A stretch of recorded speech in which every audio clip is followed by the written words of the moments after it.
Hey man, the Waynemart experience, man. The man to my left, he don't need no introduction, man. Yeah, it's Jessie Taylor, man. The best to do it. The best that ever did it. The best that might do it. The best that might do it in the future. The best that's never done it. I don't even know what the fuck I'm saying, but I'm here. And we finna crack these dope fiends. Real nigga shit. The Waynemart experience, man. Tune in, man. Like, share, and subscribe, man. What it is, world. As you can see, we here again. I am the one, the only Almighty PK, Wayne Phillips, man. And this here is the Waynemart experience. Hey, man, the man I got to the right of me is a big brother, a mentor, STL underground comedy king and legend, black activist, all around good guy. He also kind of crazy, which is why I got him down here on the couch, man. The one, the only, Jessie Taylor, man. What's going on with you? St. Louis, what up, Wayne, man? I'm glad you brought me out, man. Yeah, man. Yeah, man. I know. Waynemart started at the Laugh Lounge. He started at the Laugh Lounge. I'm gonna just throw it out there. Those that know. Yeah, it definitely did start. Customers, he said he had a high was a Yelp. Yeah, he got 5 stars on Yelp. He got 5 stars on Yelp. Yeah, he got 5 stars on Yelp. All former employees know what I'm talking about. I'm gonna leave it at that. I don't know how much we can cut loose on here. So man, we can cuss, right? Yeah, this nigga here, listen. Man, wow, don't get it fucked up. Shit, man. I ain't gonna go too left because certain things can't be said on here. Wayne Wild, whatever y'all think he is far worse. Whoa, it's far worse. I'm gonna say it's worse. Why? I'm gonna tell you why it's worse. Can we talk about anything? Okay, good. Stop. So Wayne, look. So we just said this. I'm gonna let you lead it, but I just gotta throw this out there. He's one of the only men that said, and I'm throwing it out here because we live on the internet. On YouTube, whatever, where we broadcast. He told me he ain't gotta be with a girl. He like to fuck their head up. He give out samples. I have never heard a man say that in my life. Yeah, samples. Fucked us up. I have people calling me today about that. I'm like, what do you mean? He said, if I like a lady, we kiss, I give her a little sample, a little head, 30 seconds, then I stop, I leave, let her make a choice. I said, damn. First things first. All right. Let's clear it up there. First things first. Okay. No, he's not lying about that. I did say that. However, For context, that was in my younger days. Right. That's actually at the time I told him that wasn't even a thing anymore. Yeah. But yeah, man. So fuck it, we finna just talk about this. I've never heard of a sample. All right, boom, man. So you didn't see this coming. I kind of did, but it is what it is. I just want to know what it was. I'm fancy. I don't give out samples. For those out there in the world, mind you, this was me between the ages of 18 and 24. All right, this was not a thing posted. Anywho, cool. Right. So, and this kind of ties into the Waynemart shit, which is that's why we which said is hilarious. So, if you ever go to fucking Sam's or any place, motherfuckers offer you a sample of whatever product that they have that they trying to sell, right? So, me, you know what I'm saying? I think of myself like a business, you know what I'm saying? So it's like, hey, if they shop with me and they like the product, they come shop with me again. Right. How do I get the customers? Give them a sample. Now, of course, this was talking about something sexual in nature. Yeah. So I shoot my shot at a joint. First things first, California was a wild place. This is California. This is as far as I'm going to leave at. Cali was a wild place. The military was even wilder. 2, so if you see, I see a joint I like, right? Cool. Shoot my shot, whatever. Get a number. Or I don't even get a number, whatever. And, you know, she on it, or I'm on it, and she kind of there, but I need something to push over the edge, stuff, you know, to come fuck with me. So, hence the sample. So, it's been... Right, yeah, I get so, like, the craziest shit, which is what he referenced it, man, I ain't ashamed of it, even though I wasn't expecting to start out this hot. Yeah, this hot. It's basically a girl. Go ahead. A girl. All right, so one time he was outside. You ain't got to give names. I don't. What's up? Go ahead, though. I just threw that out there. You know who you are. So, right. One time, this was what, 2011, 2012, somewhere in that range. This girl, man, we was outside this club called Deco's in the Gas Lamp District in San Diego, right? We just I was on there in the club, you know what I'm saying? We flirted, all this other shit. She had her friends with her, I had my people with her, whatever. But I'm walking with her, we walking back to the parking garage, and we just so happened to park right by each other. Like our cars was like 3 or 4 cars apart, right? So, oh babe, we out here talking. I'm trying to get her to roll back with me. And she was like, I want to, but I got my friends with me, this, that, and the third. Mm-hmm. I'm like, shit, I got my people with me. They keep them company. They keep them good. Yeah. Man, and she was right here. She got the palm of my shit right on the side of the car. And my dumb ass is like, all right, she clearly on it, but you need to seal that deal. I need to seal it. So she had this motherfucking red skirt on, right? She had this red skirt on. We standing her face to face on palm and cheeks and all that shit. And then I noticed she ain't got no drawers on, like nothing. Right. Like not even a thong.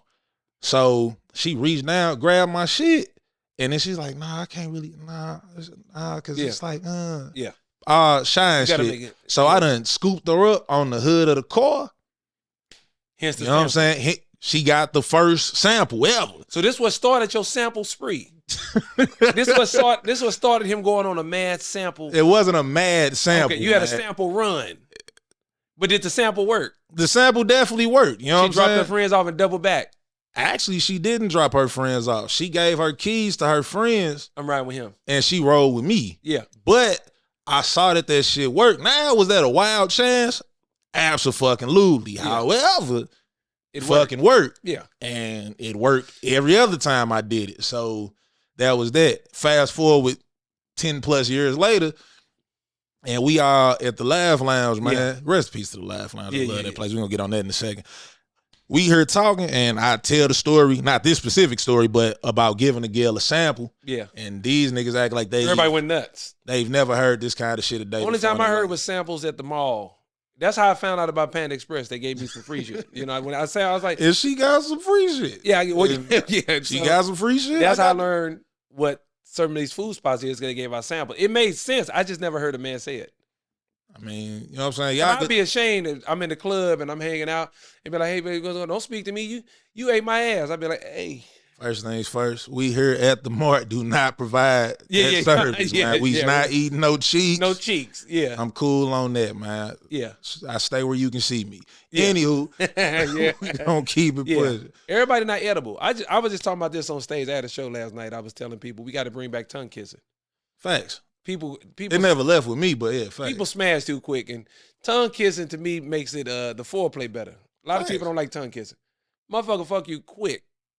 Give you head, won't tongue kiss. I don't kiss. Hey, you know what's crazy? I say this shit all the time. Like, motherfuckers be like, I done like rap with girls, not joints I smash, but I done rap with girls in like a general conversation, and they be talking all shit, and they be like, nah, that's too intimate. That's good. Yeah. So you mean to tell me eating box is cool? Yeah. Eating ass is like, eat your like whole great. ass. It's mandatory. Yeah. And then we live in an age now where girls eat cheeks and all. Yeah. Yeah, they but do. Kissing is where you just like, nah, I don't even know you like that. Yeah. That's bring up kissing, you disrespecting them. You don't know my pastor? You a stupid bitch. My partner say chicks will eat your cheeks. My partner say motherfucker grabbed his leg and pulled it to the back like a stripper. He said he a street cat. He got at least 2 murders. He say he looked up. He said he was holding it because it was that good to him. Yeah, turned him out. That nigga's insane. Hey, listen, I had a motherfucker. That'll lead to a fight fucking with me. Yo. No, it happened to me one time. I'm gonna throw it out there. Kathy, what's up? So it happened to me one time. I was taking my shoe off. I was naked. She's like, I don't want to take your socks and shoes off. I used to watch porn. Shout out to those that know the cat be smashing chicks in boots. You know what I'm talking about. What's his name? Mr. Marcus or Wesley Pipes? One of them two. Was it Wesley Pipes had the boots? I think it was him. Yeah, he had the Timbs on. So I tried to rock my Timbs like him. And then she was like, no, I need all that off. When I went to take my shoe off, she pulled me in and did it. I was like, damn. Felt like somebody threw cold water on me. I was like, and I ain't know I was turned out, man. Next time I know I was up on the dresser. So now I can't go shopping for furniture, man, because I got a habit of getting on dresses and shit. I be at Bob's, at Value City. They be like, sir, could you get off the dresser? Where is she at? You know, that's just me. I'm turned out. That's what I'm saying. That's why I was so happy when I got in here. Y'all got it set up so nice. I was like, please don't be no dress in here. You man, definitely not that kind of party down here. Yeah. Man. It's all good. We here, well, not say we here because I don't work here, but I use the studio, man. But Powerhouse Studios. This is a dope studio, man. Yeah, man, it's black on. You know what I'm saying? Black on. I can't Can't say nothing without Powerhouse Studios, without shouting out my producer behind the camera, man, the one, the only O Weston. He's a modest guy, man. He stays. Stay hid. He I asked stays. him to do my OnlyFans content. He's like, nah, I don't want to record it. So I'm about to use my phone to get it. But this is a nice setup. It's giving me 8mm vibes. That movie with those that know. You got to go watch it. Machine. But in other news, man, we talking about the Laugh Lounge, right? At the time, if I'm not mistaken, it was like, what, 6 black-owned comedy clubs open In the country. at the time? Oh, 4 at the time. It was 4 at the time. Yeah. J-Spot, me, Nate hadn't even opened his yet. Nate Jackson's wasn't open yet. It was Chuckles in Memphis. That's gone. Yeah. Me, Chuckles, J-Spot, and... was Jokes and Notes a black-owned spot? Jokes and Notes was gone. Yeah, it was good. Okay. That was gone. And the one in Atlanta, it was another one. It was I think it was the House of Comedy. It might be the House of Comedy. That was black on. It was 4. Oh, okay. Now I think the House of Comedy's still there. Now you got Nate Jackson has a comedy club, and Chuckles is gone. There might be and there's one the Punchline I think in Detroit. So there's only 3 now. Damn. So as somebody who, you know, owned a comedy club and, you know what I'm saying, is the king of, you know, comedy here in the city, man, how did it feel to, like, be an owner of, what was it actually like to be an owner of a comedy club? Not the day-to-day business, but, like, obviously you are known in, you know, comedy circles across the country, but, you know, you're now the booker now. So it's like, hey, you know what I'm saying, trying to get stage time here. Like, what was that like? To me, it was easy because I booked all my shows from the beginning. I used, when I was with Galloway at first, and then Terrence would help me. Shout out to Terrence. Terrence would help me if I needed help getting comics. But I was always to myself. When I used to work at the Funny Bone. So I built a relationship with comics. There was more white comics. I didn't have a Rolodex of black comics to get. So it took me a little while, and I've used, rest in peace to my brother Marcus Combs. Yeah, Marcus Combs would always get me comics. That's a piece of Kool-Aid too, man. Kool-Aid. Yeah, he introduced me to, Marcus Combs opened me up to a lot of comics I couldn't get. Because he traveled. He beat that street so hard. He traveled all around the country. Him, and then it was like, to me, I was already doing it. So getting a comedy club, instead of giving them one day, I was able to give them a weekend. Yeah. So it wasn't a hard transition for me. The hardest thing for me was the business and trying not to price gouge the customer. Because we gave a lot of food for that little price. $11, you got wings and fries. And everything that they charge. My brother worked there. And our food was fire. And it was fire. So I look at prices now when I go out and I see what people charge at certain comedy clubs or just venues, period. You paying $20 for 3 wings. And they're not even whole wings. So it's like, I've seen the drummies and we giving out whole wings. Y'all didn't even understand. We was giving out too much food, I realize now. So and we fill your basket up and we season the fries. Like, a lot of people don't season the fries. So it was just something I always had in my head as a kid, and to push it out, it let me know when I think of it long enough, I can put it in play. Because it'll be just a thought in your head, but it keeps recurring and recurring. And to see it come to fruition was amazing for me. And it was one of those things. COVID, I knew it would hurt me, but it really pushed me out. But I got some ideas now. Now that I really understand it, like the comedy part I understood, it was just a business. Okay. Learning the business and getting the right staff is very important. Man, facts. I don't know how Chick-fil-A fucking do it. I don't know if they brainwashing them people, but Chick-fil-A got to be the best staff ever. Or they paying the shit out of them because they energy is the same across the board no matter where you go to a Chick-fil-A at. Motherfucker follow me to the car trying to give me some more lemonade. I'm like, you act like you finna get some head out because you done follow me to the car. It's like they got a spoon that what's that movie, Get Out, where they, woo. Yeah. Them people are the nicest people. I haven't met that many nice people in the world. They all at Chick-fil-A. Have you know how nice they be? They be like, can I get you anything else? What's your name? Hey, where am I at? And then they come find you. They wipe your table off. They take your cup, take the top off. Yeah. Hold your straw. Consummate professionals. Oh my God. I don't think it's that many good people in the world. But Chick-fil-A got them all. Yeah, I wouldn't argue with you on that. If you close Chick-fil-A, the world would be a worse place. When I want to feel good about myself, I go to Chick-fil-A. You know what I'm saying? I could be in the streets. I'm like, fuck you. You a bitch ass nigga. I go to Chick-fil-A. How's it going, sir? And I need a hug, man. I'm in the right spot. And they ask for a hug at Chick-fil-A. I bet they give it to you. I wouldn't do that, but I wouldn't doubt that they actually they would do actually it, man. do it. They'll do it. But- And it's always that old white guy in there. Like he's on his last leg of life. He the coolest. How was your day? You be like, no, fam, let's go to that voice in your head, man. I know you're here. Just get out of here, man. Go to that voice. You too old to be working, bro. Follow the voice and go home, bro. But back to the laugh line. So you say the actual booking of comics was like, but the business side was Western College. Mhm. As a matter of fact, would you open another comedy club? Yeah, I would, but I would. I don't need as many voices because I had partners. Sometimes you can have a different. It could be your dream, and you can involve other people in your dream, but then you could bump heads. That's kind. I'm gonna be real. That's kind of what it felt like. Yeah. Like working there. Like, because I had my own dream, and I pulled people into my dream. yeah, You know what I'm saying? yeah. And me and Maurice G, no issues with him because he a comic too, but he Yeah. understands the business world better than me. Maurice G was dope with the business, so we had another partner too as well. It was a partner of mine, but he wasn't good with the staffing and the people. He was quick. You and him bumped heads a lot anyway, so Oh no. it was. Oh, you talking about? Yeah, nah. Yeah. I'll say it. You talking about this dude named Ant, man, Yeah. who I thought was a first ballot Hall of Fame bitch ass nigga. Yeah, he said first Like, ballot, yeah. like straight up, man. Like he was Yeah. a cool dude in short spurts, but he wasn't somebody you wanted to be around long term. And I've come across guys like him. Like I always got the impression like you was a nigga that was kind of lame most of your life, and then you got a good job and you got a growth Yeah, that's spurt, my and nigga. start making money, and then you know what I'm saying. You started tripping with everybody because you got paper. Yeah. And it's just like yeah, bro. Like we butted heads a lot. Like Mhm. like having to work with him, complete first ballot Hall of Fame bitch ass nigga. Outside of that, he was actually a decent guy. Yeah. But it's like I couldn't let that shit go because he fucked up money for me like a gang of nights. Yeah. Like it was nice. It was like nice y'all to be short on a bartender, right? Be like, hey, can you go bartend? Joints come in.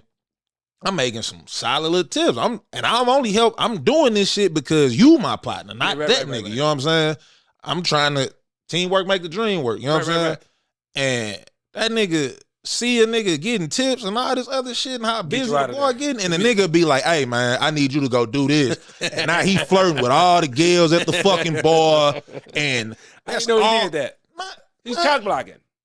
this the thing. I did shoot my shot at a lot of joints up there, but I actually didn't do it while I was working. Cause I'm like, you know what I'm saying? The money come first. You know what I'm saying? Like I'm helping my partner out. Right. So, hey, let's get the paper in.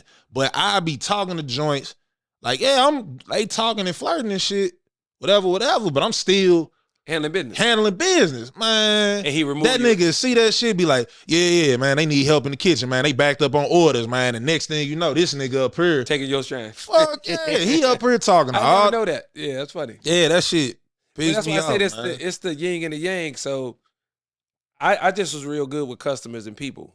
I've always had to be, because at the Spotlight when I started there with Galloway, I learned that the biggest asset to any business is the people. Obviously. So once you get the people to understand what product you're doing, you got to at least respect the people and be nice to them and keep letting them know that the business is welcome. So I go out there and speak to everybody. And then I was doormanning too. I was seating people, doormanning, managing.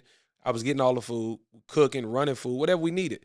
But as they come in, I'm talking to them. Hey, what's up? Welcome back. I let them know I remember them. Yeah. You did the same thing when you was seating. Hey, what's up, man? You want the same seat? When people see that, it becomes more of a family environment, and they feel like their money's in the right place, or these people, man, they respect me. You know what I'm saying? Hey, man, look, I'm going to move you up to VIP, man. They didn't come. I got y'all. So to me, I had learned to do the business last. I learned the people first in the business of comedy. Because of me being a comic, I learned to do comedy. But then I didn't know what style I wanted to do because I started at the Funny Bone. So only comics I was seeing was white comics. Only black comics I saw in the beginning was Cedric when he started out. But the one that they always booked was a guy named Ron Ramey. Rest in peace to Ron Ramey. Amazing comic. And I was just watching the business. Craig Hawksley, the Steve Paulus, the Michael Paces. I watched all these guys, the Buzz Sutherland. I just watched. And then when I got to my own business and I watched the model of the Funny Bone, shout out to Gerald Kubach and Gary Kubach and Mitch and those guys. I just watched I saw the business because I used to get to work at 4 o'clock. I was a busboy. I would catch the Page to Dorset and Lackland and then walk. And that night I walked home most of the nights from Westport to almost College and Carter. I walk, take me like God. 7-8 hours sometimes. Fuck. But I'll say this: the comedy game has actually saved my life, to be honest. Because while I was at work, you know, all my family we in the gang. I'm in school and in the gang, so I'm over there, and I'm going to see my father on the 5900. Right. So comedy, I was gone for the most part until I got home, missing like 90% of the fights and shootings. Then the weekends, I'm right there. So it's like I'm playing catch up to get what happened, you know. So I'm thankful for the opportunity comedy gave me. That's why I was so big on me to open a comedy club, because it was like it transitioned me out of the street element to see that there could be something else. And the comedy is just something I always had a passion for. From sneaking to hear Richard Pryor on the Reel to Reel, watching my parents sneak and watching them. We act like we're in the basement, come up just watching them watch, you know, Richard Pryor, Eddie Murphy. I was sneak and get it. But that's the style I fell in love with, that raw realness. And I thank God that I saw that early, and I was able to give just a piece of what I thought a dream could be in the comedy club. And I think right now the laugh line is really needed, because black comics, people don't know this, but black comedy, urban comedy, is keeping all these comedy clubs open. Man, who you telling? All of them. I just looked at Helium's lineup. Yeah. And literally is they got what? Corey Holcomb closing out the year. They have to. You know why? Because this is a baseball town. But they got him. They got what's the dude who was, I can't think of his name. He was the dude, OCDA dude, who was like literally taking people complaints and going up to their jobs. I think acting he was week, right? Yeah, he heard this week. Yeah. But Agent Ratliff. What's his name? Agent Ratliff, that was his name, yeah. But it's funny you say that, because these are the internet guys now. Because it's funny I'm here today, because I just got a call yesterday. By a guy who had a big comic, and he was like, "You are the hidden jewel in comedy." He said, "I done traveled all around. I done had your name circled for like 2 years." He just doubled back on me yesterday. I called my manager like, "Hey, bro, on the phone, he talking to me. He want to put me on some things. Like, I want to start you off. I'm gonna market you." He said, "Because I've been traveling for 2-3 years. I've never seen nobody on your level, and you happy with it." I said, "No, I'm a family dude. I take care of my cousin. She's handicapped." He's like, "Bro, listen, give me a couple of weekends a month. I just want to try something with you. I'm gonna cover it. Then I need you for a year to build you up." He said, "Because ain't nobody seen you, bro." He said, you a hidden gem." He said, "I think you can smoke everybody." And I started laughing. I looked at him. I was like, "Let me call my manager." And he told me he respected that, because he was coming at me directly. I said, "I ain't no snake, bro. I'm built from something different, bro. Let me get my man on the phone. I don't mind adding to my team, but I'm not cutting my team out." Yeah. And he told me, he said that was the main reason he called. He said, "I knew you was gonna do that." And the guy in the background was like, "He said you was gonna do that." I'm not no snake. I don't move for money. Money don't move me. I've always had it. But he was coming at me directly. Yeah. And I was like, "Yeah, man, I'm with all this, bro. But let me call my guy." He said, "I'm talking to you."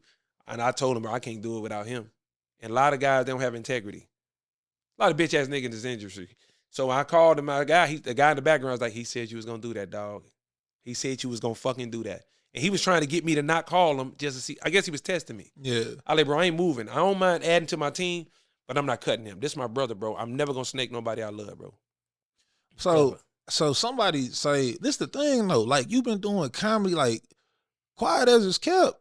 Like you've been doing comedy for over 3 decades. Mm-hmm. Almost, yeah. So it's like what exactly in the build up? Matter of fact, the build up, like, cause I'm saying, cause you do say, "Let me build you up."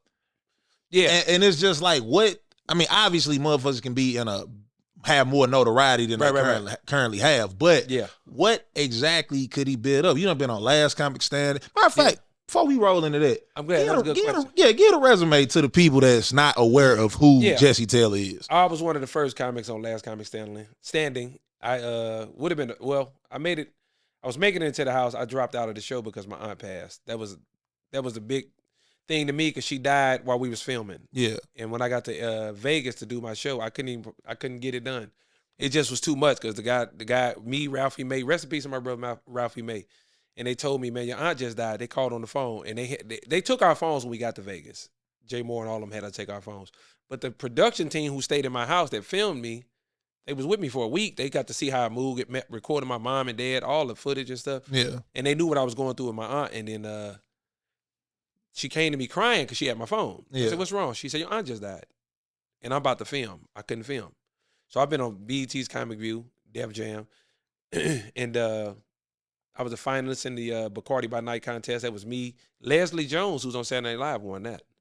Oh, okay. That's how I met Foolish, Coco Brown, and Pat Brown. All of us was finalists out of 14,000. When I did Last Comic Standing, I was top 20 out of 300,000. Damn. 300,000 comics. I made top 20. And I sometimes you always say in your head what could have been or a guy. I don't even care because it's in his timing anyway. And everybody's like, well, man, you should be this further. I'm like, yeah, if I took it a little more like most people and just dropped everything and ran to do it, I definitely got what it take to, be a bigger act. But like he was saying when he wanted to build me up, what he mean is just getting me more recognized in other markets instead of the markets that I'm used to. Like I'm good in Davenport, Springfield, Memphis, Chicago. Certain markets I'm good in because they know what I bring to the table. Right. But just like the shout out to my bro Mojo Brooks who's doing this thing. It's a building I was actually process. I was about to get to you that. You build it. Now he's the guy. You build him up. Shout out to Bubba Dub. Bubba Dub and Wild Hair. Wild Hair was building him up and promoting and doing the behind the scenes stuff. Then you need a team, bro. So it's the marketing aspect that I just want to do the comedy. I don't want to do the going to the town, buying radio ads, buying Instagram. You just want to do the art. I just want to do the performing and let the stuff behind the scenes work itself out. Because I'm not a real big social media guy. I'm learning it, the algorithm stuff.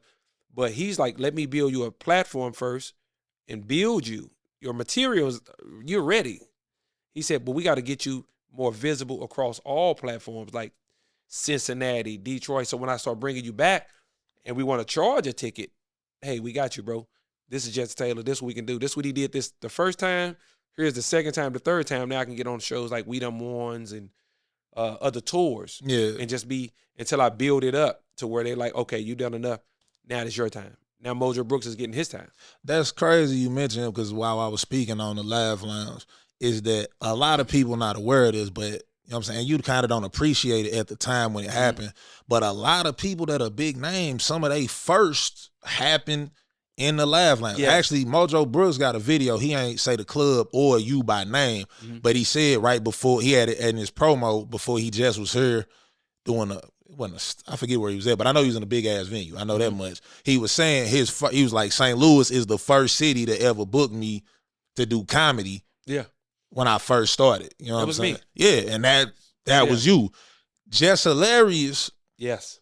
Muggs got Jess Hilarious for your birthday show, and Jess Hilarious at the time was not even that like funny. She was still, she's funny now, but she was just internet funny then. Yeah, like she was still new. She had her boyfriend on stage and Chris. Yeah, she had Chris on stage. Left and Chris basically for another Chris.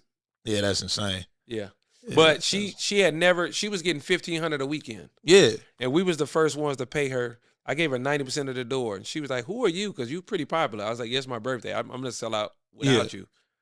But I still contact her, I email her. And she's like, I need help with these jokes, this and this. And she's sweet as she can be. But when we paid her, she broke down crying. I was like, why are you crying? She was like, you don't understand how much money. I get $1,500. I didn't know I was big as I am. She said the week before she came to the Laugh Line, which was October 10th of my birthday, that was the first show, and I gave her 90% of the door. And when she saw what she made, she's like, please don't give me all that money. And I was like, now you do the math on that. 90% of 350 tickets sold, and we did 6 shows. Yeah, 2 Friday, Saturday, and 2 on Sunday. Yeah. That's what I'm saying.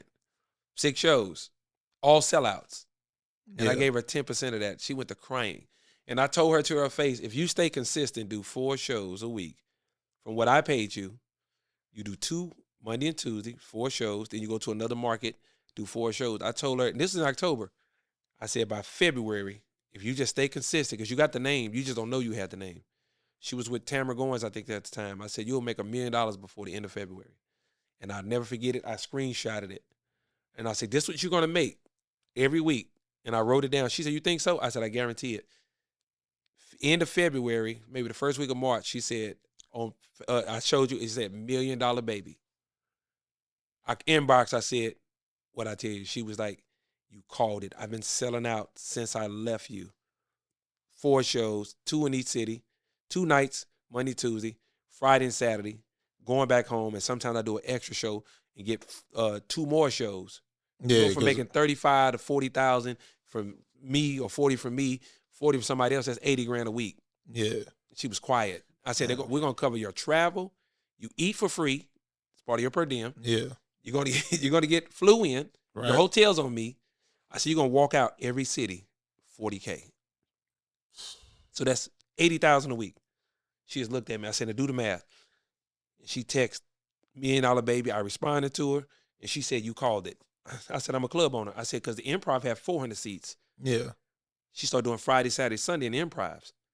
8 shows at 90%. And she was like, I didn't even think this was possible. I said, now you're good. And now she on the Breakfast Club. Then the Breakfast Club came after the fact. Yeah. And it's over now. Now you got the biggest morning show in the country. Plus you can promote your own shows. Her platform's gotten too big now. Yeah. So now it's over. Now she's building generational wealth. Her kids will be straight. And I'm proud of it. Same with Country Wayne.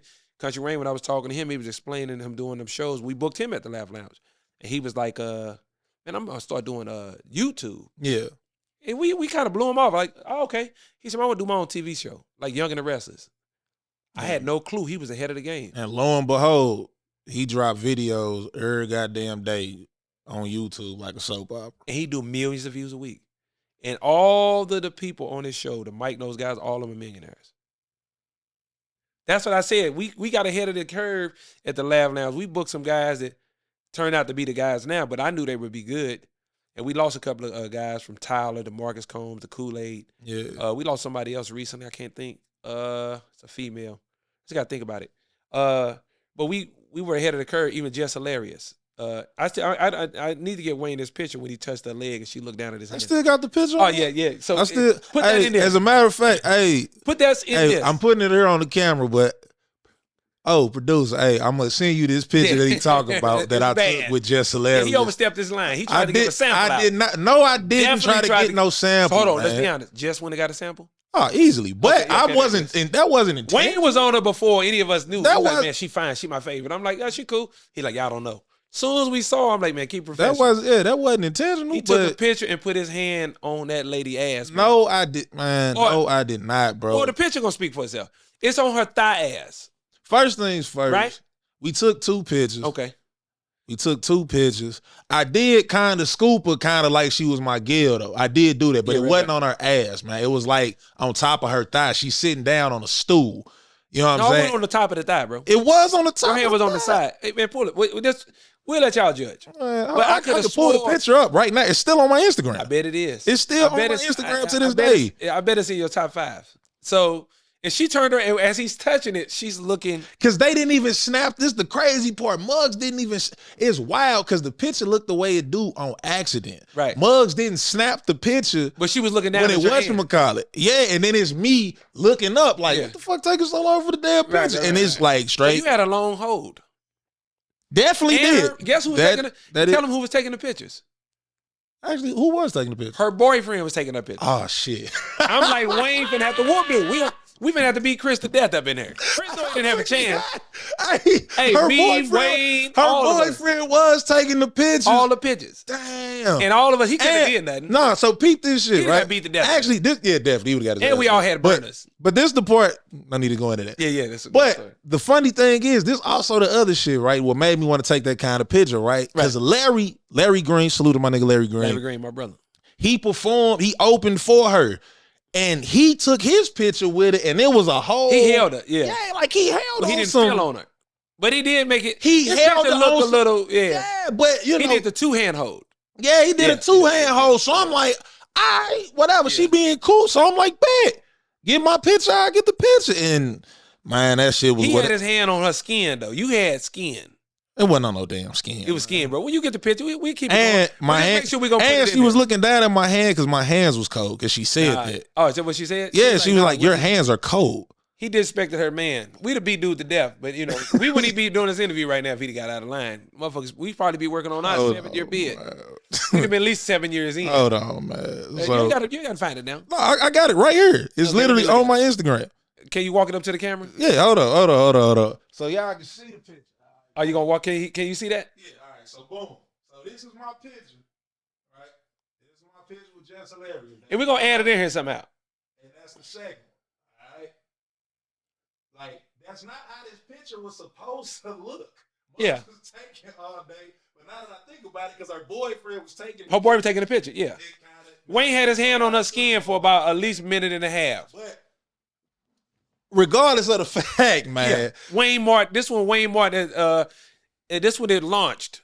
Yeah, he was trying to give it launched in 2015, but 2015. It rose to prominence. Yeah, I like that word. Yeah, it rose to prominence around this time. It was established in 2015. 2015. Yeah, but it rose to prominence. You went viral with Jess Hilarious. And did you posted that? Yeah, I posted it. It didn't go viral, but yeah, I tagged her. No, it went viral. I sent it to her. After we took the picture, she told me to send her the pictures. Now she never responded to him or nothing because she never responded back to him about nothing, but yeah, she was like, shit, send me the pictures. I'm like, bet, here you go. She might have did. It might have attacked you. You just didn't see it. I mean, I don't know. Yeah, but that's dope. That's how it started, though. That was some funny laugh lounge experience, and we had some wild shit going on in that comedy club. Sometimes it was some weird stuff we can't talk about. I'm gonna be real, man. I was actually sad. I'm gonna be real. I actually didn't think it would survive. I know COVID hit and y'all like everything closed down shortly before COVID hit. Yeah. I'm gonna be real. Just the management alone, bro. Oh yeah, I didn't see y'all surviving COVID, no way. Yeah. But I was actually sad when the Laugh Lounge closed because it was like this is like my version of Cheers, man, where everybody know your name. Like I can walk in.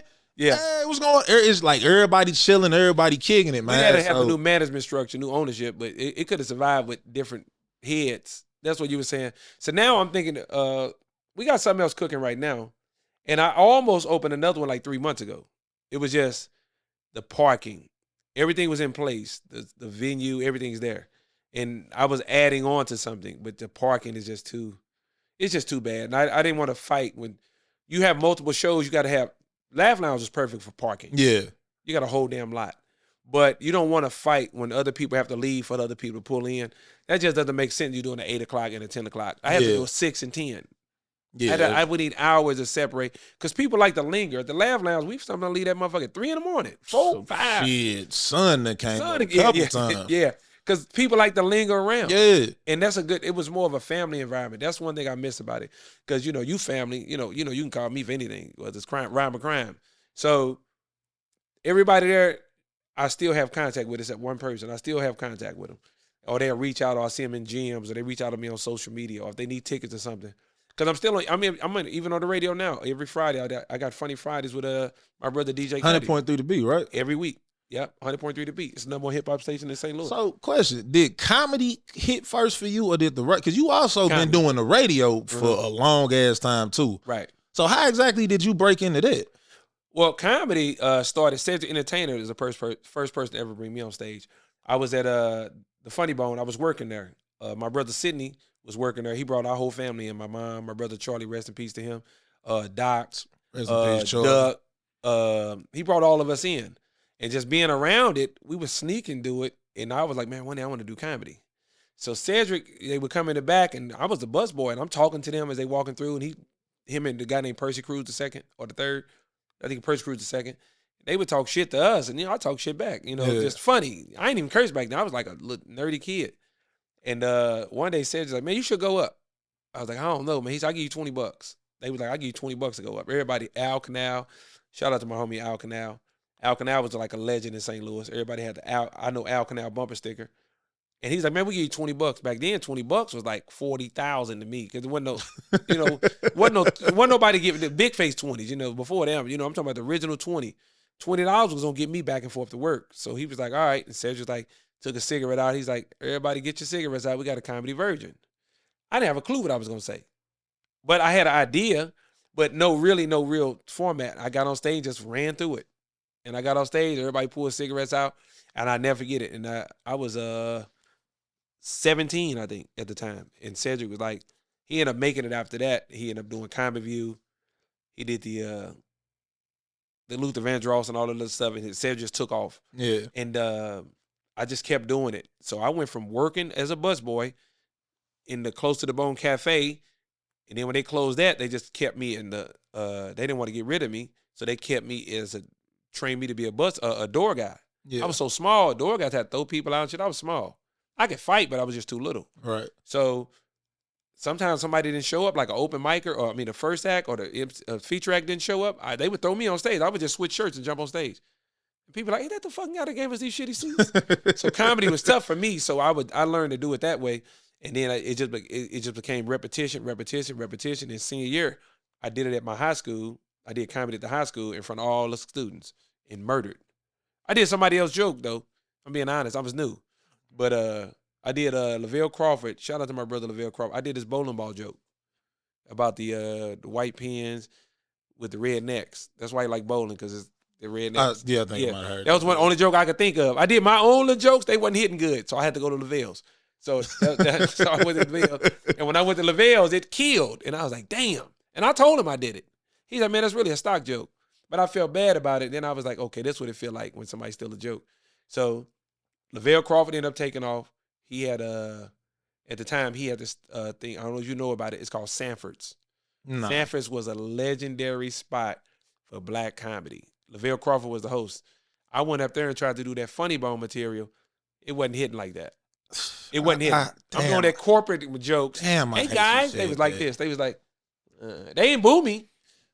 That's, you know what? It's ironic you say that. And I kind of hate you said it, because that was it's a situation like that was the end that led to the end of, me attempting to do comedy. I never called myself a comedian. I attempted it, but literally. And you started with all of the bros. I got dirt, yeah. You know what I'm saying? Salute to my nigga Reggie. Salute to my nigga Vince. He killing it right now. Salute to my nigga Stefan. Yeah. Salute to the young bull Cam. And that's crazy. All them cats doing it. Yeah. Vince is doing real well for himself. himself. Definitely. I'm very proud of him, Cam, Steph, and Reggie. Reggie, they all different, and that's your group. Yeah.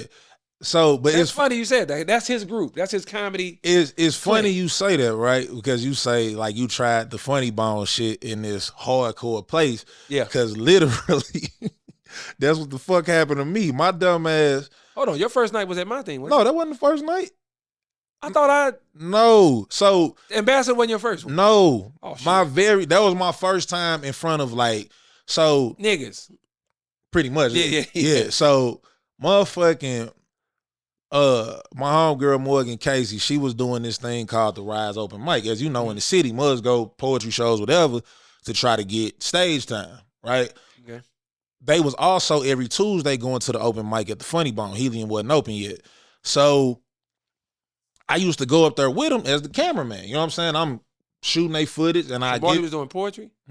Morgan was doing poetry? No. She was just throwing poetry shows. Okay. She was just throwing, it was called the Rise Open Mic. It was because it was the same place that Javon did his Wednesday night at Lola's. That's what he used to do. Lola, okay, yeah. It was Lola's, and then it turned into the Boom Boom Room. And when it turned into the Boom Boom Room, that's when she was holding her show out of there every Wednesday. Anywho, so I'm going up there, I'm performing.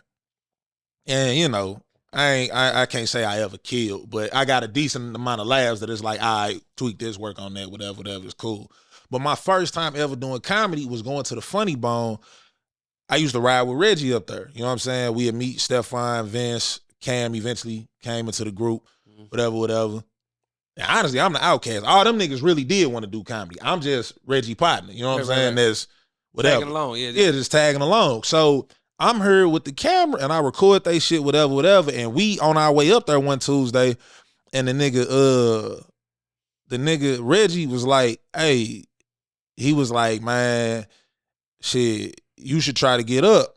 Because they was getting real strict on, people say they a comic and get in, but then don't perform. Right. So he was like, man, he like, yeah, bro, they on motherfuckers' heads about not paying and shit. And I was like, shit, I just signed up on the open mic list. Bam. Right. Signed up. It was $5 back then. Yeah, it was like $5. Yeah. And but shit, niggas ain't have it. Yeah. So I ain't ashamed to say this shit. I ain't have it. Yeah. Not every week. Anywho. So we sit up here, and I sign up and get on stage, man. And my first joke was breaking down how people don't call things by the proper name. Be like, oh man, you do that UFC. And I'm like, UFC is the brand. Yeah. MMA is the sport. And I just kept breaking it down like just abstract shit. And like, I can't say it killed, but everybody laughed. Right. And I just kept working at that. And then they was like, yeah, man, we going every Sunday, Ambassador. Hey, we going up to Jessie shit. And I seen weeks of that shit and how hostile the crowd was. And I'm like, you know what? You had to be funny. Yeah, I'm like, man, I'm looking at all this shit. And I'm just like, man, fuck it, man. I've been getting some laughs. Fuck it, man. I tested out up here. Yeah. Man. It Got up there, drew a blank. Ain't remember not one joke and got did filthy on that stage. I got booed clean the fuck off the stage, man. Everybody get booed. There's a lot of people. And see, some of the ghosting got booed. I know that, but see, this is the thing, and this is why I stopped. I know comedy is a repetition sport. You know what I'm saying? You're not gonna hit it out the park every time. But it was like, I can't keep getting, because I was mad enough to fight. That drunk, hey. Ain't nothing worse. That drunk dude. Because you can see the people booing you. It ain't like a TV thing. When you can boo, you can almost zoom in. You can zone in on first. You can hone in on their face. Like, you must, it's you. I see every motherfucker on this tall ass stage. Yeah, you can see it. That's talking crazy. Not only, mind you, not only am I getting booed, it's hella people in this room. Yeah. Everybody that's hella animated, I see them. Yeah. And I'm mad enough to fight. Like, man, nah, bro. I can't take it. Yeah. I can't survive in this. I can't keep working through this. So that was it for me. But nah, that drunk dude got on that stage, man, and was like, I was purposely trying to antagonize dude to like even brush against me so I can hit him, dog. But he ain't take the bait. But yeah, my comedy career died that night. So for you to say, I was at the Funny Bone and came here, like, yeah, man, it's a real thing, man. Because I had to learn that funny is funny, but at the same time, it's just the way you word stuff can flip into crowds. Like, I would never say the N-word in front of white people, never. Get around black people, I was scared to say it. Then my mother's like, "That's your crowd." So then I'd be like, "Nigga there." Then I go to the Funny Bone, I'd be forgetting. I'd be like, "A nigga," and it throw my whole set off. But I just didn't like doing it. Now I'm just raw, uncut, whatever I want to do. I'm going to say whatever I want. Right. You know what I'm saying? Now I'm unfiltered. So I got a question, man. Because I know you got to get out of here. I don't want to take up too much of your time. Question though, for somebody who's been around doing comedy for 3 decades, you say Cedric put you up on stage. You was around for Lavelle Crawford. You know what I'm saying? You was around for a lot of legends. And St. Louis, you know what I'm saying? Not even quiet as it's kept. Like most of the best comics in the world came out of the Midwest. And a lot of them, a lot of the legends came, you know what I'm saying? Dick Gregory, motherfucking Cedric, There's a lot of Lavelle Crawford, like a lot of the legends came out of St. Louis. What would you feel? All of them. Craig Hawksley. Joe and Guy Torrey. The Tories. It's a lot. It's a lot of people. B-Flats from here. It's a lot of comics came out of the Midwest. I think has when I look at it, like Chicago is the mecca right now for especially headlining black comics. They got more than anybody. Yeah, 100%. They got like 90 touring from Look Rails to the D-Rays to the Corey Holcombs, Craig, you name them, Rodney Perry, LeVar Walker, all these guys, they stay in other spots, but they're from Chicago. I'm talking about it kills me. It's deep. I'm thinking J Deeps. I mean, they are big. They are big. And then I would go, to me though, Midwest is hands down the biggest melting pot for headliners. You got the South and New York doing their thing as well. But I'm talking about the most is definitely the Midwest. I've seen black touring headliners is definitely the Midwest. So what would you say was the best era of comedy that you've witnessed out of the city of St. Louis? Probably the 90s that I've seen. So what's the names that's... The names at the time coming in the 90s, right before the 2000s hit, a lot of names were coming. I would say late 90s, because I saw the Lavelle Crawfords. I saw Kathleen Madigan. I saw Ron Ramey. I saw Percy. I saw Cedric. I saw And I'm thinking of both sides because I saw both. I was in the white clubs and the black clubs. Michael Pace. I watched Zach and Mac. Rest in peace to them. Mm-hmm. They were huge. They would have been big.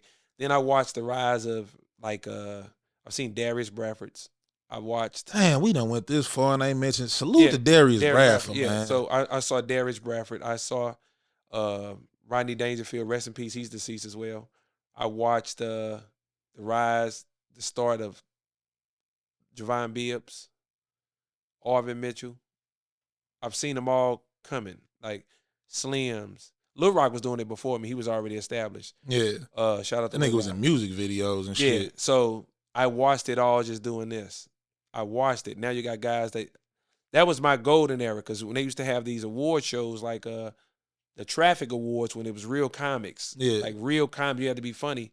I won quite a few of those. Arvin's won, Javon won, Lavelle. Those were the fun. When you went to a show, you saw the Andre Hams. I'm talking about in their prime when he was running with Martin Lawrence. Shout out to my brother, brother Dre.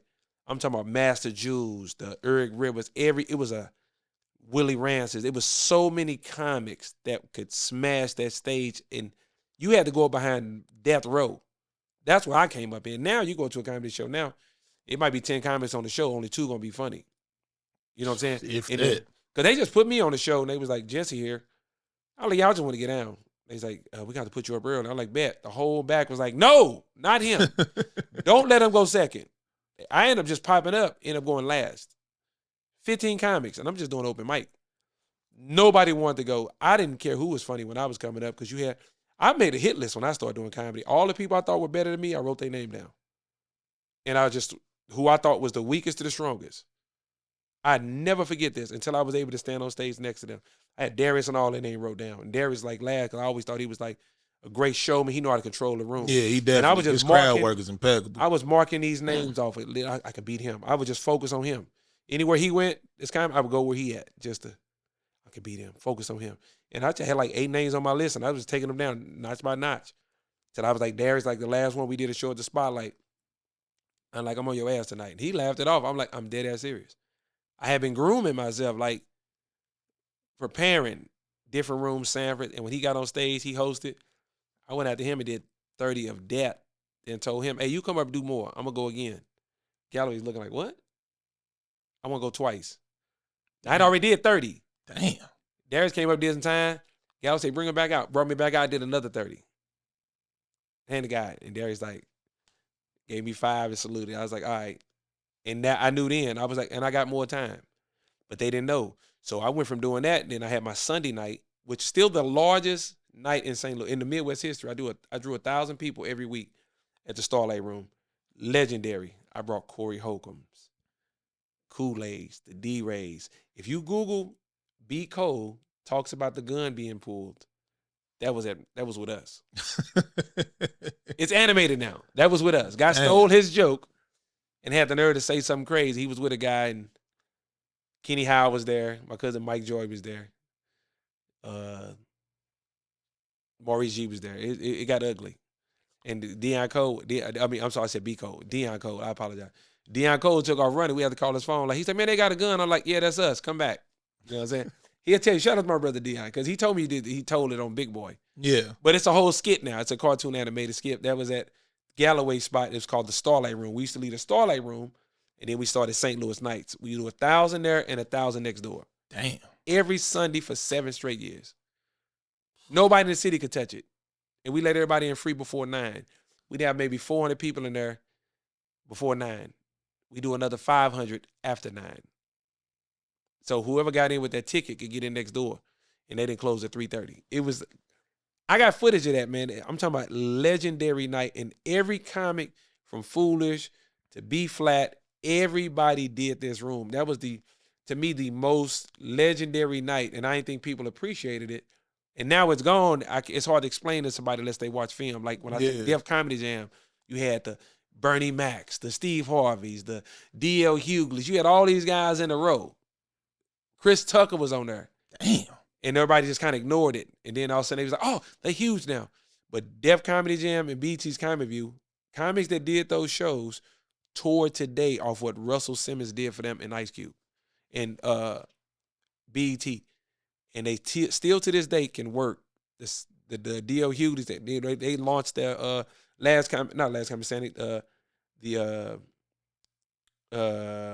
Kings of Comedy tour. Yeah. All those guys got launched off those platforms. BET's Comedy View and Def Comedy Jam.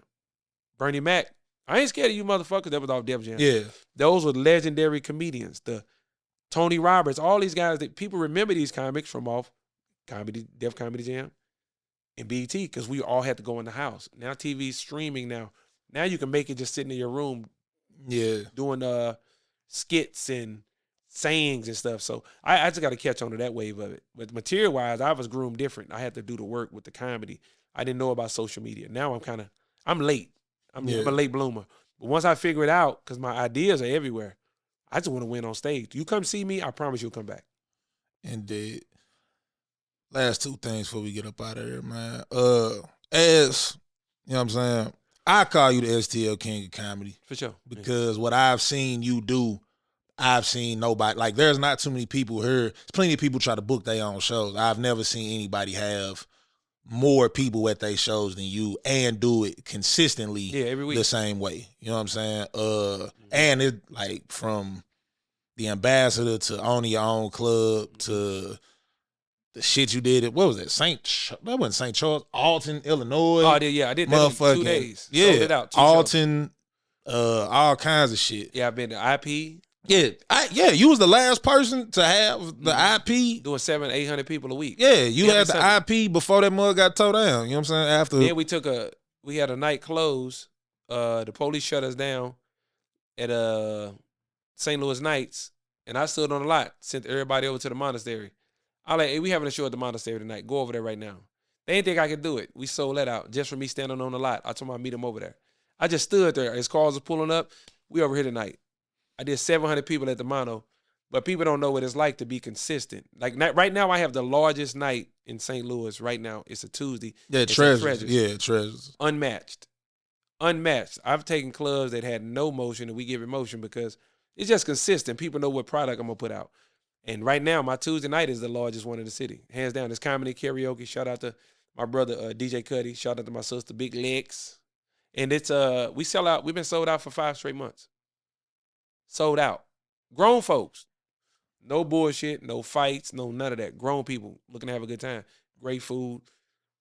Amazing environment, bro. You gotta come down and experience it. Bring the Waynemart experience. Now that this coming out, women gonna be in your inbox like, "Hey, what's up with the samples?" I'm a daddy now, man. Ain't got nothing to do with samples, bro. Samples have been dead for over what? We in 25 samples have been dead. So Jess Hilarious getting your inbox right now. What's up with that sample? You passing it? I come out of retirement for a sample for Jess Hilarious, man. But that's whatever, man. But that's here nor there. That's neither here nor there. But Beyonce too. But anyway, go ahead. But nah, as I was about to say though is as a king of comedy of the city, you know what I'm saying? Who would you say, or because obviously the comedy scene here now is definitely not what it was when I first started coming around, and it's definitely not what it was when you was coming up. Who would you say, or the movers and shakers of comedy in St. Louis today? Javon Bibbs. Facts. He got the Class Clown show tonight. Yeah. Salute to Javon Bibbs. My brother Javon Bibbs. I would definitely say in St. Louis, Larry Green, Lady Ree for show. Facts. My sister sell out everywhere she go. I'm talking about people that consistently putting on something. I would say, you talking about comedians or comedians throwing shows? You talking about comedians? Like Darius don't do a lot of shows, but Darius still got motion in the city for sure. And I would go in the city that I've seen. Precious J doing a lot of shows. The only ones I really see that's consistently movers and shakers that I know that throw a lot of stuff that people they get. And DeAndre doing church shows. Those are really good. But I'm talking about from what I see. Yeah. That I see. Javon Bibbs, Lady Ree for show, Larry Green, and I know I'm forgetting somebody. I'm just trying to think. That I see. And Marvin Davis been throwing shows, doing pretty good at Treasures as well. And from what I see, that's just what I've seen. It's somebody else. I know I'm forgetting because I just talked to them and they did real good. Is it Sequoia or Noonie LaRue? It's one of those young ladies, and I apologize if I'm forgetting, but it's somebody else that's consistent. Like my brother Javon is consistent. He put ass in seats, but Lady Ree, Yeah, Lady Ree killing. Sis cold with it, and she sold out KJ's like 3 times. I sold it out once, but she did it like 3 straight. I was like, yeah, that's what's up. And shout out and Frank Lyles when he throw his show. Salute to my dog Frank L, man. I got to get you over here on the show, man. Yeah. That's my dude, my man. brother. Yeah, man. He put ass in seats. I'm talking about putting asses in seats, though. So the comedy scene wise, and I think it's a lot of hate in the comedy world too. A lot of bitch ass dudes, and I don't understand it because 90% of comics straight soft. I'm just being honest. They hoes. They ain't gonna fight. They had social media whoop you, but they ain't gonna pull up. Like I pull up on you, no problem. There's some comics that are gonna go. I ain't gonna say 90%. I say 80% hoes. And don't edit this out. They straight hoes. No, this is They're not gonna do nothing. They're gonna just talk it. They're gonna do everything but pull up. You know what I'm saying? So most entertainers like that, period. Rappers too. I know a lot of whole ass rappers. They do a lot of internet keyboarding, but they ain't gonna do nothing. They don't want to. When it's time to throw hands or something, they ain't gonna do it. They damn sure ain't going past the hands. They damn sure ain't doing the other thing. But it just be funny because they do this on these blogs, these internets. Then when they meet up, hey man, they hit you with the DJ Pooh. You know, I wouldn't even trip. I done seen motherfuckers get punched on. They don't fight back. I done seen it. I done seen motherfuckers get slapped. They don't do nothing. Hands and eyes, they do nothing. Spit in their face, nothing. They do a lot of this, and you press them. They not like that. And I ain't no bully, but I didn't press comments. And I just be like, it ain't about that for me. If you get me to a point where I'm not gonna argue with no man, but when I see you, it's gonna be just like when we left it when we was on the internet. I'm gonna press you when I see you, and if you go crooked, you getting dealt with. Right, it's going bad right then. I don't give a fuck where we at, Snooks, church, Christians. I'm on your ass. That's just. And I don't bother nobody, and I don't want no problems. I especially don't want to hurt no black people. But if it's the black person that brought that energy, I'm whooping your ass on site, Snooks, police station. I'm putting you down right there. And everybody be laughing. I be like, and I'm not joking. And I'm dead serious. And everybody be like, so I don't try to put out negative energy, but what I've learned in this comedy game, and it got so negative, you see it now. Even with the people coming out defending Puffy, I watched the documentary. Yeah, I ain't seen it yet. Shit all bad, bro. It's bad, but you know how big of a narcissist you got to be to record yourself saying dumb shit like that? And knowing this video and you won't even get that footage, you let that shit come out your mouth knowing you being filmed, that means you felt you was untouchable. And I think comics do that. They'll say shit or they'll get across that line. Like battle rappers to me, I don't know how none of them are not dead. Fuck your dead mother. You suck the dude be suck my dick. I be like, oh my God. And so as a staple of the STL battle rap community, man, and my producer being the progenitor, ground zero of the STL battle rap community. Bro. I mean, it's been some scuffles, but Cassidy 90% be whooped, bro. Ain't nobody touched Cassidy yet, bro. Cassidy like, what about your dead brother? Suck my dick. I be like, oh, I couldn't have took it. Ain't nobody gonna say fuck my dead brother. Nigga, it's going right then. Yeah, that's why. That's why I only got one battle. You a fighter, and I know you gonna throw your hand. I only got one battle, and it was with somebody that I respect. Salute to my nigga Miller G. But because you will fight if somebody calls. Yeah, fight. Right? I'm getting off right at the. I'm gonna leave before I say something. Be like, if you go across the line, I'm going. We're gonna just. That's why it is with comedy. See, I come up in the comedy era when it wasn't sensitive. We was joning. Yeah. I heard backstage behind shows, before and after shows, some of the best shit in the world. Best shit you ever see. It's footage of me and Javon. We killing a few comics. But that's what I'm saying. But then comics will wait till you leave and they'll get on Facebook. Yeah, I ain't gonna say no name, this bitch ass comic. They talk about you, but they don't say your name. I don't like that. To me, that's like the softest shit ever. You have a problem with a man, I'm a man. I'm gonna address the man. I'm gonna address the source. Hey man, what's going on, bro? Hey, let's talk about it. And we ain't gotta be friends. And we'll leave it right there. See, you a lot like me. I'm not going to... You just had this happen with the... No, I ain't going to bring that up. But I seen you because I asked you about it. Not going to talk about it now. We're going to talk about it after this. But you was like, hey, I'm easy to find. We ain't going to talk about it. Oh, no, that could be spoken about. No, we can't. Not today. Okay, so look, you the guest. So, you know what I'm saying? So, but you was I know you, and I got in the comments, like, if you need me, you was like, no, I'm good. But you was dead ass serious. Yeah. Like, I'm easy. That's how I am. We can have a conversation, bro. My opinion is my opinion. I have a right to that. You have a right to your opinion about me. I have thick skin, bro. I stayed in California before. I get it. But don't cross that line when you start taking money out my pocket. When you take money out Yeah, my don't mess pocket, with my livelihood. you Yeah. mess with my livelihood. I've had comics steal money. Like, people book me on shows. They like, no, not him. And the promoter come back and tell me. And I just be like, damn, for sure. Or dude, like, man, I got $2,000 for Jesse. I want to get Jesse here. And they'll call me, man, dude say he got 500. I'm like, I'd do it for you. But he still got the 1,500. Yeah, that's I'm on you when I see you. It's yeah, just, facts. I so- need that. And if I gotta come for it, I'm coming for mine and yours. That's why. So I was getting a bad name. Even Scruncho was like, he was on the 5150. He was like, man, I seen Jesse knock out all these people. And I was like, oh, Scruncho, don't do that on that show. His platform's too big. He's like, no, it's all love, bro. People already know. I'm like, yeah, but that's a bad look for me because I'm not that guy no more. Yeah. I am, but I'm not. I don't want to be known for being aggressive. If we have a misunderstanding, we could talk it out. But if you get disrespectful, I'm not going to disrespect you. We're just going to handle our business. We're going to fight or wherever we got to take it to shut you the fuck up. And I'm cool with it, however you want it to go. But I just learned in this comedy world, it's so much backbiting. Dude will book you on the show. So you walk the dressing room, yeah, I can't stand that bitch. Them cowards to me, bro. Yeah. That's the whole shit. So I don't think you would have fit in this weird world of comedy. You would have. Nah. I know you. And you Nah. would have smashed a few comics in this city. I know this to be fact. Yeah. Nah. You'd have got them like, I was like, I try to play. I ain't gonna say I play the fence, but I be decent and polite to everybody. You know what I'm saying? Until you rub me the wrong way, you okay in my book. That's how Javon is. Javon is always the voice of reason. Man, that's all good, bro. I'd be like, nah, that dude a bitch. He'd be like, he'll listen and he'd be like, nah, bro, let's just change the energy. Nah. And I started listening. It took me a while to get it. So now it's just like anything that I don't have to deal with or entertain, I just don't entertain it. Yeah. So I create my own wealth. I create my own shows. I don't need to filter in people that I don't necessarily respect. If I don't respect you, I don't want to get money with you anyway. That's comics, promoters, anybody. If I don't have respect for you, I don't even want to entertain it. Because just like a comedy club, like you were saying, different mindsets and business ideals, and it doesn't mesh well. And I don't want to get money or deal with me and I don't respect, because in order for the money to sustain, I have to respect you anyway. So if I'm not around, me and you think alike. Me and you had a club together. I know when I leave, it's gonna run a certain way because me and you think alike. Right. I know you ain't gonna be in there grabbing nobody's vagina. Somebody be like, Definitely the fuck not. Wayne touch my vagina. I already know they lying. I'm riding with you.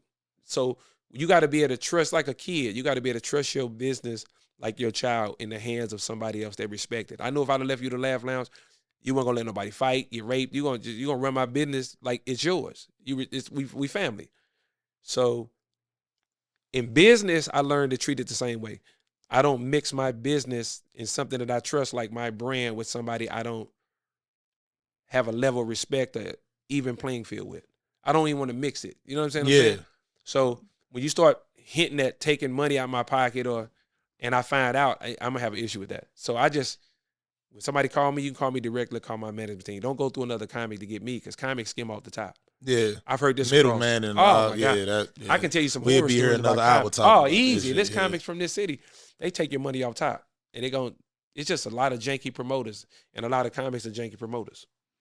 Indeed, man. Well, I appreciate the time, Jesse, Yeah, man. Let's get you out of here on this, man. Top 5 comics. If you can give me 10, let's do it, because I'm pretty sure it'll be easy to give you a top 5. Top 5 comics currently working out of St. Louis today, and top 5 comics to ever come out of the city. Top 5 comics working today out of St. Louis. Yeah, out of St. Louis specifically. Cedric the Entertainer. Facts. Lavelle Crawford. Facts. Darius Bradford. Facts. With myself? Yeah, it's your list. Well, I take myself off the list. Javon Bibbs. Okay. Arvin Mitchell. Damn, we ain't mentioned Arvin. Oh, salute to my nigga Arvin. Yeah, Arvin. yeah. Cold I'll take myself out.